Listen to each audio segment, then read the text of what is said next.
Over time ধরো বাদ, যা বেতন তাই। ওই হচ্ছে আগে তোমার ওভার টাইমই দেখা যাচ্ছে 10,000 প্লাস তুলতো, কিন্তু এই 10,000 টাকা আর হচ্ছে কি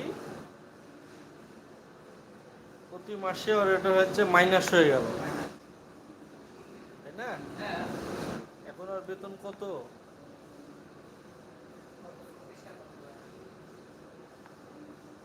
22,000 কি 23,000 সামথিং, 24 হয়নি এখনো।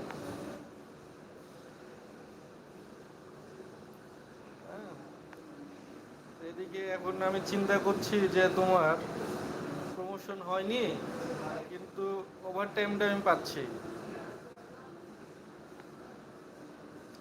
এদিকটা মনে করো যে একটু আমার চলছে।